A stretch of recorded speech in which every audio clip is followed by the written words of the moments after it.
Greetings, Whovians. It is the Neild brothers here doing something a little bit different today. We're going to, as you can probably tell, we are English, and that is something that comes with the territory nowadays. We are huge Doctor Who fans. Now, I know that's a bit stereotypical, but it's probably quite true. I think a lot of people in England and America, where we live now, both very much enjoy Doctor Who, and I haven't really found too many, teams of, that are covering this that I really, attach to. I've got other TV shows that I watch that I really get into, and I have podcasts that I listen to, and sort of people who I really connect with on a spiritual level, who really can break things down for me and kind of have the conversation for me, where with the people, who like Doctor Who, because I don't have too many people apart from Matt here who I can talk about Doctor Who with. So we thought, why not? We're doing the MU reviews, we're quite enjoying it, we like having these conversations, and Doctor Who is a show with a hell of a lot to unpack every single week. And Doctor Who season's one of my favourite times of year. So Matt, how are you today, first of all?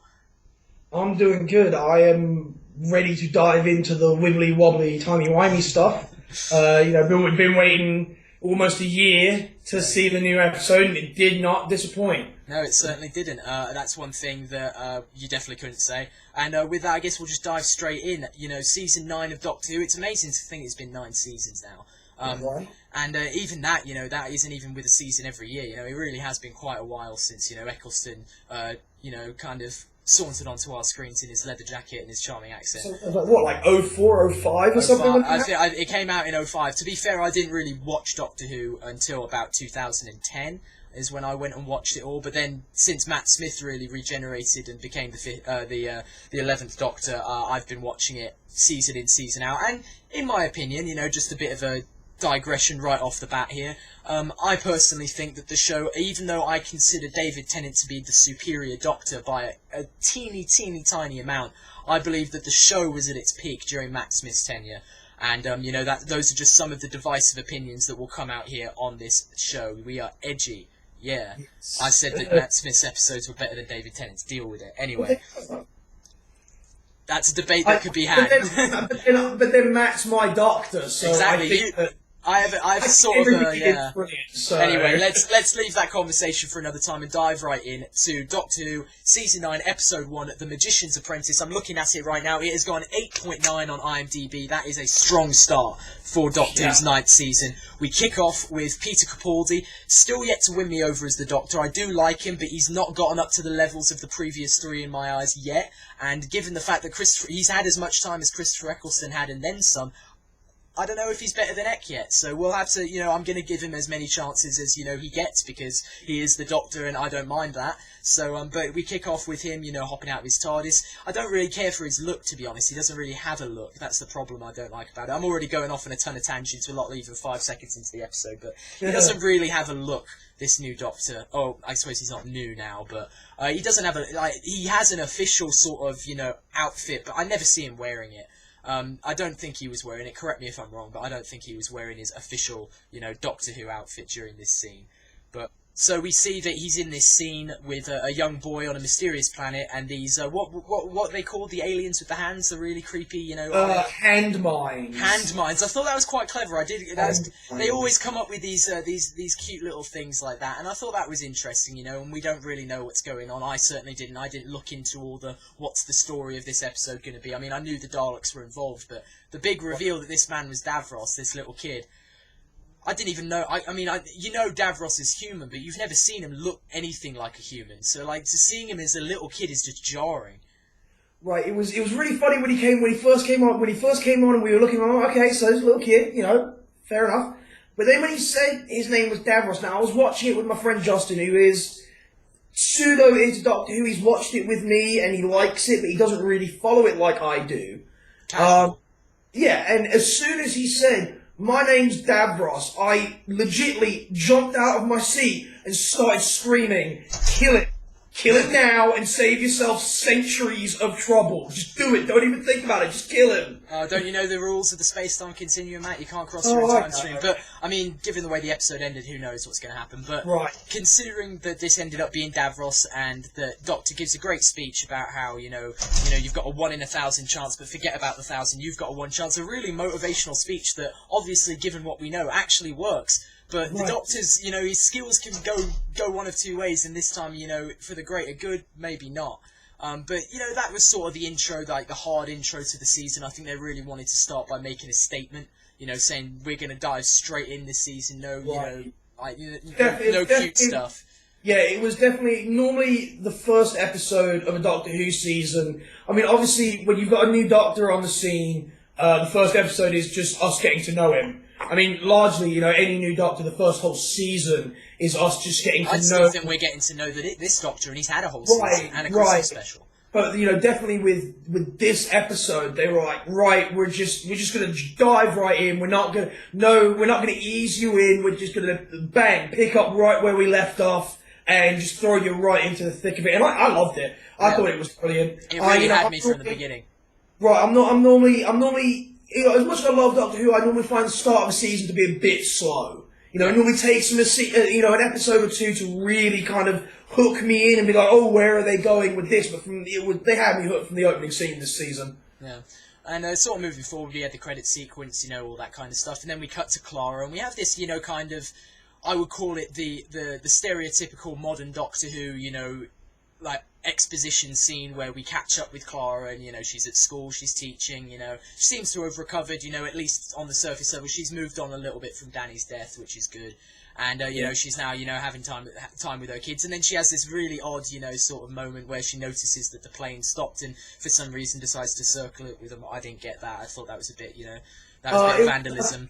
I think it was so she could just make sure that it wasn't just like moving really slowly by drawing the circle around it. She could see if the plane was I don't care for the actual reason. The reason they did it is because they wanted to emphasize it on the screen to the viewer. Right. I don't necessarily buy the realism of that, but I'm not going to nitpick. You know, I just thought, okay, you know, and they're talking about the planes have stopped, and it's just one of those sort of things. You sort of think, you know, Stephen Moffat just thought, I mean, what could happen?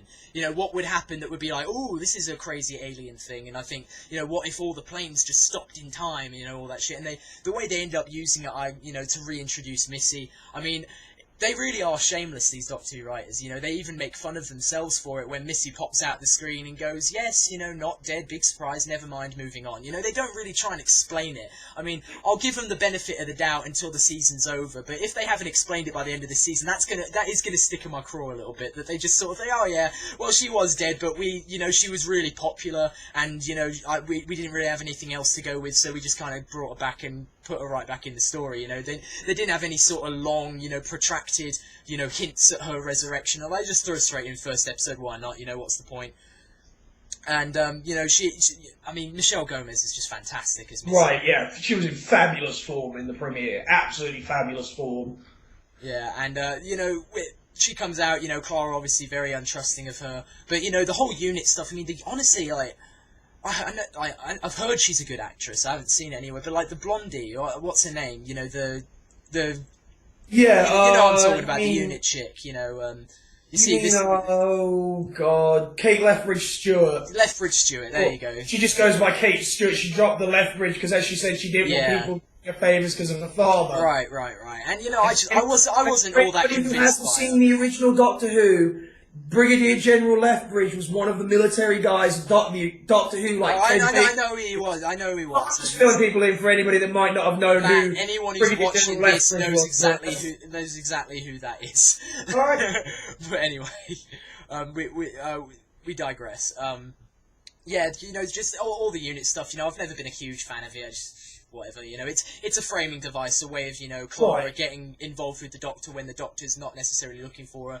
And then, you know, Clara has this, you know, clever bit. She's really full of this, you know, like all the other companions. You know, Donna was sort of an idiot savant, you know, where she would kind of figure things out, and you sort of think, wait, Donna just figured this out before the Doctor did? How? Like in the Fires of Pompeii, and, you know, things like that. And what was the one with the Doctor's daughter with the number? You know, she had all these little moments. Rose kind of developed as it went on, and fuck Martha, I don't like her. But anyway, and you know, all the other people like Amy and all that, they all had their, you know, their little quirks. But I think Clara is the companion who really does kind of do a lot of the thinking, you know. Even for Unit, like, she's a school teacher and she's getting called in by Unit. It was all a bit, you know, Alex Rider's Stormbreaker for me, but I did like her little line when he was, you know, the principal comes in and goes, you know, there's somebody on the phone. She's like, oh yeah, that'll be Unit. He said, they were going to put me onto the Prime Minister. He's like, yeah, tell them not to send the chopper. I'm on my way. Yeah, and all of that was ham and cheese. I mean, you can do what you want. I don't. It doesn't stick. Like I said, it doesn't bother me that much. But I'm like, okay, we get it. You know, like she's such I just a badass. liked it. I thought it was funny. Just how blasé she was like, oh yeah,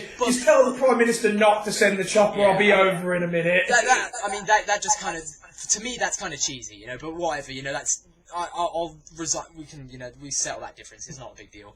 But, you know, moving forward, you know, she finds the Doctor having his, you know, rock and roll, you know, thing. You know, I don't even know what was going on there, to be perfectly honest. It was just Are we just gonna gloss over the conversation with Missy?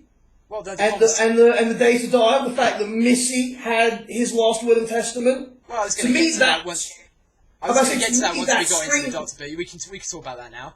Yeah, I'm about to say, well, because that happens, because you see the data disc, or whatever it is, when Missy shows it to Clara, and Clara thinks it's for her, and she's like, no, he sent it to me. Right. That, to me, screams the Doctor knew she wasn't dead at the end of the season. Well, yeah, obviously, you know, and that's the sort of thing where it does kind of, in my eyes, you know, I do withhold judgment on that whole, you know, thing. You know, because for all I know, they're building up to a big reveal of, you know, oh, this is why, you know, Missy's not dead, because the Doctor was secretly doing this. And I do sort of get the impression that, for the most part, since Capaldi became the Doctor, or even before when Matt Smith was the Doctor, we started seeing the show through Clara's eyes more than the Doctor's, and the Doctor was almost like the guest star, and, you know, was coming in and whisking Clara around, you know, and I know that that's kind of a somewhat common angle, but it just seemed like they've done that a lot more recently, you know, with Clara and Capaldi, and this season was another one where, you know, the Doctor was off doing his own thing, and we're not necessarily getting the view into what the Doctor's doing, and, you know, going from there like we do when he has his solo adventures and things like that.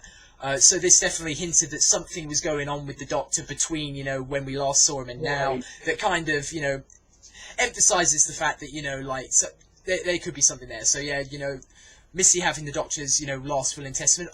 The other thing I wondered about is, if the Doctor's going to die, right, and the Doctor knows he's, like, did they ever touch on how he knew he was going to die, or anything to do with this? Like, did I miss that, or? No, they didn't really. He just kind of had this air like he knew what was gonna happen. I think it comes, they're probably going to explain it more in the next episode. Yeah. But I think it comes back to the whole Davros situation. I mean, right. You know, because obviously after he ran into Davros, that's kind of when he went and did his whole last hurrah. Because I think he just knew Davros was going to find him somehow, and he was almost like he just decided, well, I'm just going to, you know, find myself a spot where I can just cause a lot of trouble and have a lot of fun and just wait for the inevitable. Yeah, and it seems like that's what he was doing. But I mean, it was just the idea that, you know, they threw the little tidbit in of like, oh, I spent yesterday in a bow tie and I spent the day before in a long scarf. You know, like it was some sort of last hurrah that he was going to die. So I would definitely be interested to see what exactly happened prior to that. That, you know, and I'm sure that we will get filled in on it. But, you know, the whole thing with Missy and everything like that.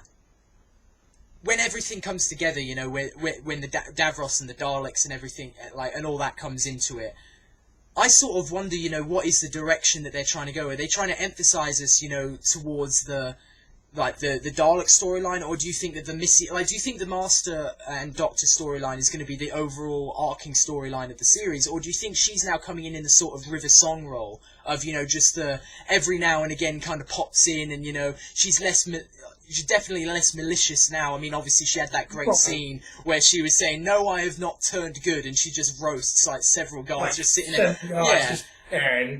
And just because she knows she can, it's like, "No, Clara, I've not turned good. I did enjoy that." But, you know, like, I wonder whether, you know, she's sort of a little bit more toothless now, and definitely a little bit more fond of the Doctor, at least more openly than, you know, John Sim was, for example. You know, there was very confrontational whenever he was there. So I just wonder, like, what's your take on her? Do you think Missy's going to take on the River Song role, or do you think she will be the big villain of the season once again? I don't think it's going to be either, really. I think, because, I mean, I know you've probably seen it, and I'm assuming anybody that's taking the time to watch Doctor Who review has seen it, that Jenna Coleman, the girl that plays Clara, is leaving at the end of the season. Right, but they did say that last year, too. Well, yeah, and then she signed on, but they've, like, officially confirmed it because she's doing some ITV thing about Queen Victoria. I do believe it, but, you know, so whatever, but what I'm thinking they might do, and I would really love if they do this, I would like to see Missy kind of come in as kind of like how Rory kind of came in, how he started as like a part-time companion and then became a full-time companion. Because I would love, once Clara's gone, I would love it to be the Doctor and the Master travelling together. Yeah, that would be very that would be brilliant. It would be very interesting. I don't know if they'd go that direction. Right, exactly. But I do like, him coming, her coming into sort of the Captain Jack Harkness role, or something like that. And she had that great line as well. Michelle Gomez had probably all the quotes of the episode, to herself, and one of them being, you see that couple over there, yeah, you're the puppy, you're the dog. And that's kind of, maybe that hints at the fact that that's the dynamic we're going to see this season. Obviously, we're one episode in, we can't be sure, but I forget the name of the snake-like alien, the colony SAR or something like that, SARS? Yeah, SAR or something I haven't seen before. I haven't watched a lot of Classic Who, so I don't know if it was in the old series, but it's definitely not in anything we've seen in the reincarnation. But they were coming to bring the Doctor to Davros. And sure, whatever, they're a placeholder. I'm not really going to spend a whole lot of time on them. Maybe they'll play a bigger role later on, I don't know. But they kind of bring the Doctor to Davros, and Davros, has lured him into a trap, essentially. And we don't really realise this until, the end of the episode, where the big reveal is that they're somehow on Skaro. Like, all of that, maybe I wasn't paying close enough attention, but all of that sort of seemed to come out of nowhere for me. Well, here was the thing. You knew something was going on, but you didn't think it was going to be that. When they came for him and they said Davros says you must face him one time before the end. Right. Both Clara and Missy told him it was a trap. He said, "I know it's a trap," and he went anyway. Yeah. It was not the type of trap he was expecting. Right. It was still a trap. That's why I said it did kind of surprise me, that whole thing. Right. And I would just like, while we're on that section of the interview, can we take a couple seconds to just appreciate the Doctor rolling into a medieval tournament on a tank, playing an electric guitar? Yeah, that was pretty impressive. To me, that was just brilliant. I just died laughing when I saw that. For me, that was another moment, and I can, this is the difference in opinion between you and me. I'm definitely the more cynical critic of the two of us, when it comes to these things. You're much more into, the superhero movies and the flashbang, and I'm maybe more into the subtleties. And that's the thing, I'm not saying I didn't like it, I appreciated it for what it was, but I'm not going to sit here and say, oh, that was, it was cool, but it's not like, it was, as cool as it was also a bit, okay, you're sort of laying it on a bit thick here. Right, well, I really like it, because, it really did captivate how he was feeling. It was like, this is my last... Right, exactly, so I appreciated it for what it is. And also, when he looks at the guy, I was like, what? You said you wanted an axe fight? I brought my axe, kind of thing. And he's like, oh, in a couple 100 years, that joke will kill all of you. Yeah. Just things, I love those little campy one-liners here and there, because it's in good keeping with the sort of the traditional Doctor, because Doctor was always a bit campy, a bit tongue-in-cheek. And it was just kind of keeping that, even though it was quite a serious episode. It knows it's a sci-fi show. It knows that it can only sell you on so much. So it does sort of, let itself go a bit. And like I said, I can appreciate that as much as anybody. But as, let's talk about the trap at the end of the episode, when he's talking about Davros knows, Davros remembers. He remembers that the Doctor actually left him there. Allegedly. I mean, is that what that we were led to believe, was that the Doctor did leave him there and did compromise his morals, thinking he was doing something for the greater good, but ultimately you can't change your past and things work themselves out, and ultimately, it got himself into a position. Like I said, all that stuff, obviously will be elaborated on next week, and all my questions I'm sure will be answered, give or take. But a lot of it raised a lot of questions. I'm sort of thinking, okay, so let's say that we go with the suggestion that they give us that the Doctor did leave him, and that the Davros still found a way of getting out of it, and then that sort of feeds Davros's hatred of the Doctor and sort of hatred of humankind in general, that this guy left him and didn't try and help him because of who, all this kind of shit.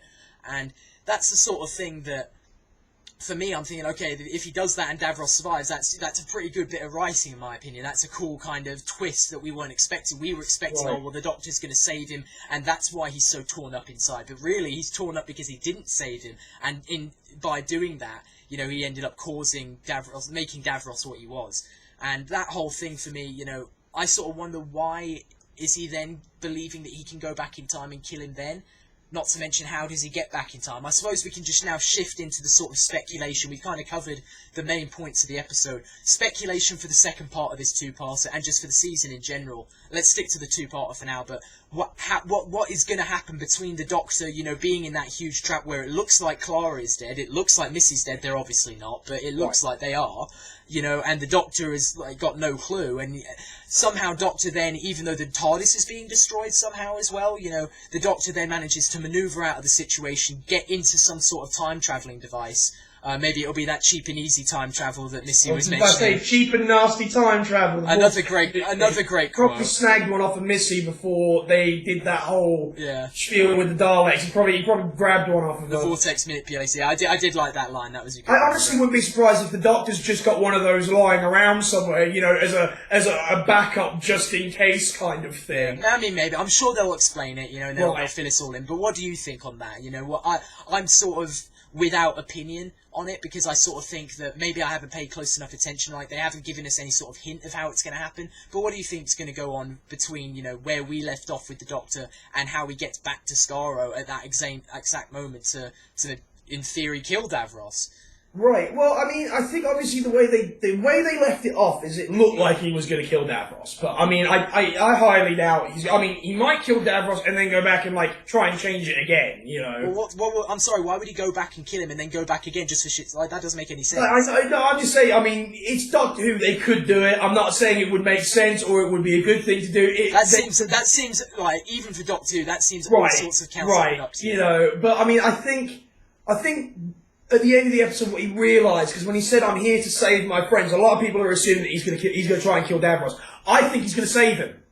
I think he in his mind, he's thinking that because he abandoned Davros at his time of need, that's what perpetuated his hatred. That's a good call. So he's going to go back and save it in the hopes it's going to make him a better person. And maybe in that case, then why is he pointing a gun at him? Because I'm thinking he might not have got to that conclusion yet. I think he's shown up with the intent to kill Davros, and then he's going to be like, "No, you know what? I can't do this. I could buy I've got to do that. something else." Yeah, I could buy into that. That sounds like a pretty clean, sort of in keeping with the Doctor's moral code and the canon of the series to somehow do that. I am very intrigued because they pulled no punches. We've got a first episode of a season featuring the Master and Davros. That is a big, and the Daleks and all this stuff. Right. So there's definitely a lot of stuff going on. Speaking of, I do just want to bring my mascot in. Obviously, us doing the MU reviews, the red and black Dalek, courtesy of my friend Jesse Aiken, is one of my prized possessions, and I have to say that this really does go well in keeping with the YouTube channel that we've got at the moment. This sort of summarises it. Maybe I'll make this the profile picture. Right. But, anyway, moving on from there. Just as far as where the season's going in general, I think we've sort of... I don't have too many theories.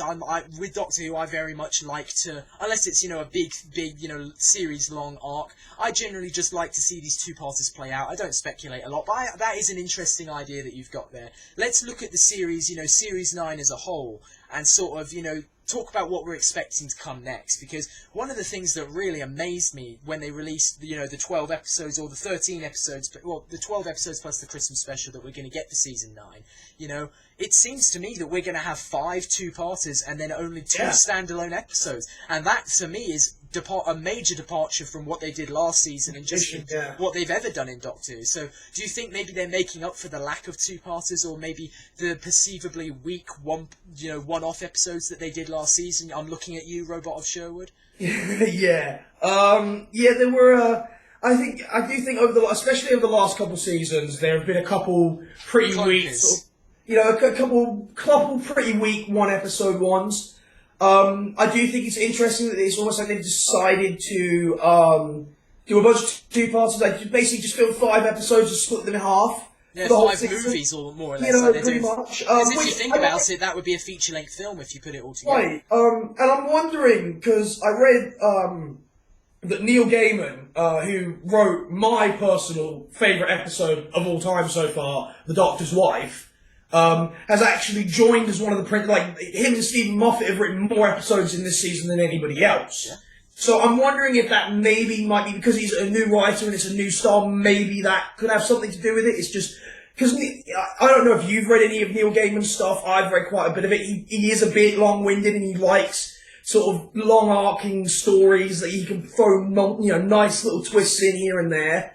And obviously, when you're writing for a 45-minute episode, you don't have that freedom. You have to make it very concise. So by making everything two-parters, I think it's going to be good, because I think it's going to allow them to... I do think we have two, if I'm not mistaken, we have two standalone episodes, which is good, because something that I would say just quickly is that I appreciate the Doctor Who two-parters. I think, like any other form of Doctor Who, the two-parters have good ones and bad ones. You know, I'm not a big fan of the ones, you know, I think it was Series 6 when we were leading up to the whole Amy pregnancy thing where she was made, like, where they would do, I can't remember what it was, like, flesh, like, the you know, the living flesh and all that. I wasn't huge on that, you know, that sort of didn't... I was going to say, the living flesh didn't need to be 2 episodes. They could have done that in one. Yeah, and I just thought it dragged a bit. And then, but, you know, with that being said, you know, some of my favourite episodes of Doctor Who are 2 or 3-parters. You know, I absolutely adore the Sound of Drums and the Last of the Time Lords at the end of Season 3, and you could even lump Utopia into that as a back 3. Same at the end of Season 4, Turn Left is one of my absolute favourite episodes. It was one of the first episodes of Doctor Who I ever saw. I say, The End of Time was another really, like, bang up... No, that's the thing, is The End of Time is the one that David Tennant leaves in, right?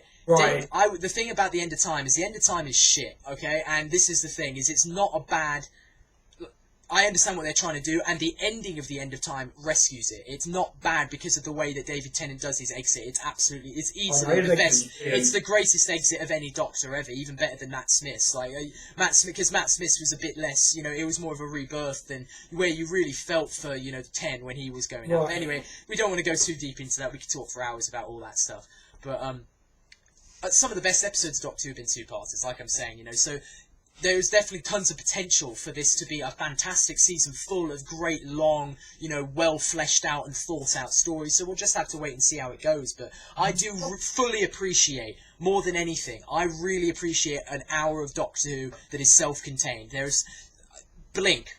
Need I say more? Oh my god. Need I say more? The best episode of Doctor Who by far was a one-part episode that barely even featured the Doctor, at least, you know, in person. So go on with what you were saying, but I wanted to touch on that whole two-part versus, you know, standalone kind of. Well, yeah, obviously, I just said that my favourite episode of all time was The Doctor's Wife, which was written by Neil Gaiman, which was a one-shot, which I thought was absolutely brilliant. And I wanted to bring up, as we were talking about The End of Time.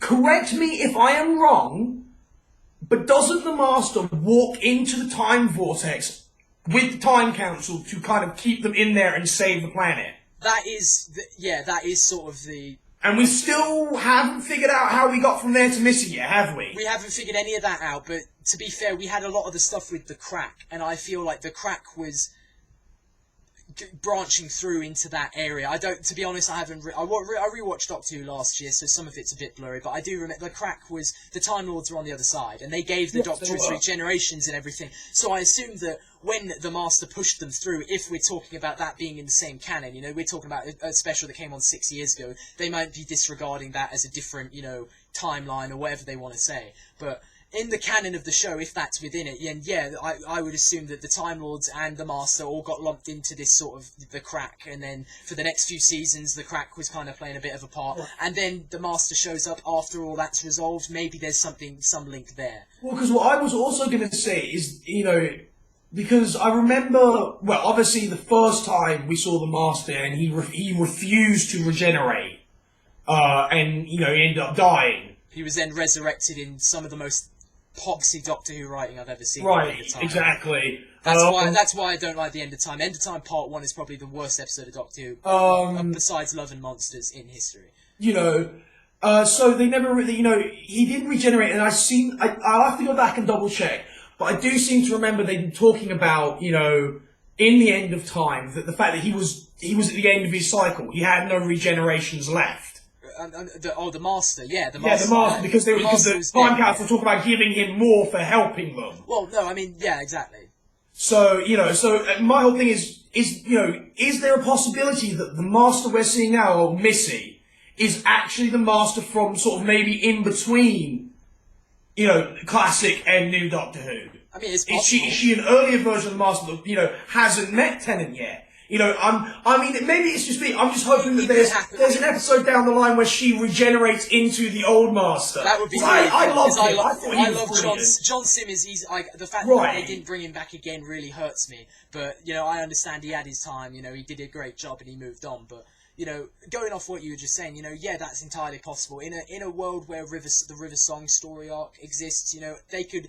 And that story arc really opened up the possibilities. They could then go and put someone like Clara into all of the Doctor's, you know, time stream and justify. Remember, they had that whole thing about her jumping into his time stream, and she had ended up being in his life, you know, for the entire time. They can go back and kind of Monday morning quarterback a lot of stuff, you know, with that kind of, you know, with that kind of thing. So I would not rule it out at all. I don't necessarily buy that they're going to go that far back, because Stephen Moffat especially does seem to have a bit of a tendency to kind of say, oh well, let's look forward, you know, and he doesn't necessarily do the best job of answering all the long arcs. And usually when a Doctor reboots, his story kind of reboots. So that's the only, like, not completely, but just in general, you know, that's kind of a rule of thumb to follow. I would love it if they reached back, you know, to the end of time and filled in the gap between John Sim and Missy, because if Missy does end up being a later version of the Master, I would love to see how I want to see how she got from John Sim to Missy, or, you know, because I'm thinking, because there could be a great scene where, you know, if Missy does end up traveling around with them, where she regenerates into, you know, Sims. That would be fantastic. And then of course, because Capaldi's Doctor's already met him and knows what's going on, that could be, you know... It would be the reverse River Song. But it would almost be like he ditches the Master because he knows what he's going to do, and then that's why the Master suddenly becomes so hate-filled for the Doctor. And that would also explain the difference between why Sims's Master was very, oh my god, I want to kill you, whereas Missy's is like, oh, my friend, how are you doing? Yeah, that would explain the difference in the dynamics. I hadn't thought of that. I mean, and to be fair, you know, that's a great theory, and I could get on board, you know. I'm not, as you can probably tell from this conversation, I'm not the biggest one for theories. I'm very much an appreciator of television, and with most shows, I will come up with theories. But with Doctor Who, the way that it works, you know, I do have my theories, but they will do what they want with it. So we could sit here and talk about ad nauseum about all the different possibilities, but let's kind of keep this, you know, as concise as we can. Can I ask you one question? Absolutely. What do you think about River Song coming back for the Christmas special? Is that confirmed?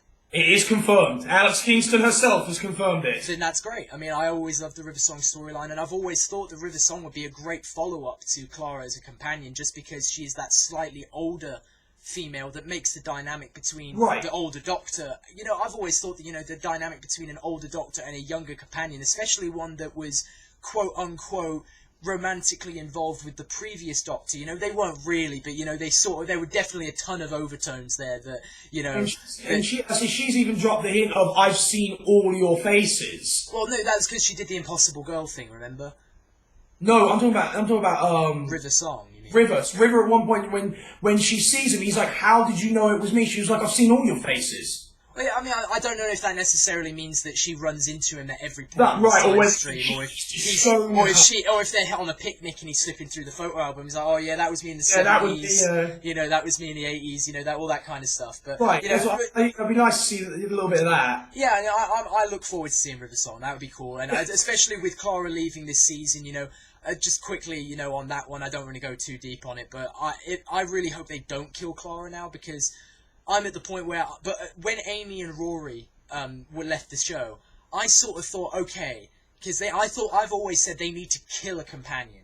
They need to actually stone cold kill a companion to really turn it. And so, you know, Rose got sent to another dimension, and even that, you know, when her being separated from the Doctor was too much for the writers, and they even went back and rewrote that. They're like, oh well, she can have another version of him, a human version, and they kind of wrote that together. I didn't mind that person. I thought that was a nice way to tie off the Rose arc. I mean, they made it less tragic, which I suppose people, you know, which may not be as realistic, but, you know, I'm okay with it. I'm a component of, you know, I hate it when people, and I've seen it in video games, I've seen it in TV shows, I've seen it in movies, when they make the ending, and the ending is really sad and really tragic. And then they undo it. Oh, no, you can't do that. You've got to go back and fix it. I'm like, why can't we do that? Why can't we just have him heartbroken for a little while? Oh yeah, and that's like I said, I'm on board with that, and like I said, I will. But that was one of the things I loved Rose, and I just thought, you know what, I'm fine with that. The Martha thing was good. I loved the way that she ended up with Mickey, her being the reject of the Doctor, and him being the reject of Rose. I really thought that was very well done, and that worked out. And then I think they did do the tragedy angle very well with the Donna thing, where Donna didn't know that she'd ever been with the Doctor, and that was the greatest tragedy of all, because she had learned so much and really changed as a person. And you'll never get more heartbroken and feelsy on Doctor Who than when you're watching Wilf, teary-eyed saying, I want her to remember, she was better with you, and all this kind of stuff. So for all of Stephen Moffat's wonderful writing, and for as much as I think that the show's in the last several seasons has been better than it was before, they never quite have pulled at the heartstrings as well as they did when Russell T Davies was at the helm, and when all that stuff was all top notch. But anyway, we're getting away from things a little bit here. Moving on, as far as the rest of the season, two more quick points, or really three, I suppose. We're going to see Zygons this season. That's obviously, since the 50th anniversary, which was amazingly the first time the classic monsters appeared in modern Doctor Who. They were obviously a huge hit, great episode, all that stuff. So it will be very easy to see how they work back into the story, especially because they didn't 100% resolve their story from the 50th anniversary, so they could definitely pick that up from the Day of the Doctor and kind of run with it. The other thing, us being Game of Thrones fans, we know that Maisie Williams is featuring in a two-parter called The Girl Who Died and the Woman Who Lived, in the middle of the season, which I'm very much looking forward to. Right. And I've said, that I'm not big on theories, and that I try not to spend too much of my brain power, really thinking, because it will just make my head explode and it won't go anywhere, because, they'll do whatever they like ultimately.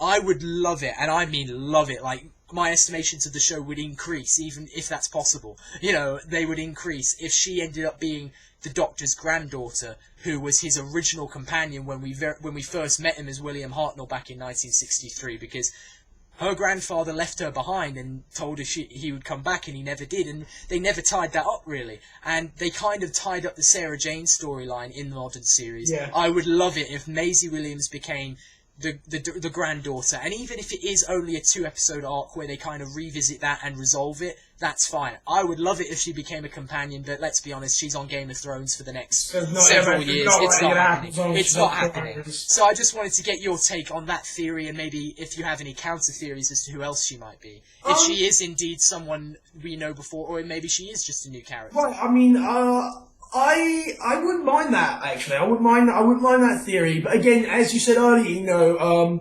Moffat's not one to sort of delve into the back catalogue and find some, long lost, forgotten fact that, nobody remembers and bring it back into foreground. He's not really all about that. He'll do it every now and then. He'll do it to appease the fan base, and that's why I had a sneaky suspicion that's what he's doing. And also, with the modern series, one of the reasons why they maybe couldn't revisit that story is the fact that we haven't really had a Doctor who you could say he's a grandfather. You haven't really been able to see that angle until now. And that's the thing, we had the whole thing, I still want Jenny to feature again, Mrs. David Tennant, the Doctor's daughter, who is actually the daughter of the 5th Doctor. It's all a bit complicated. Married to a Doctor, yeah.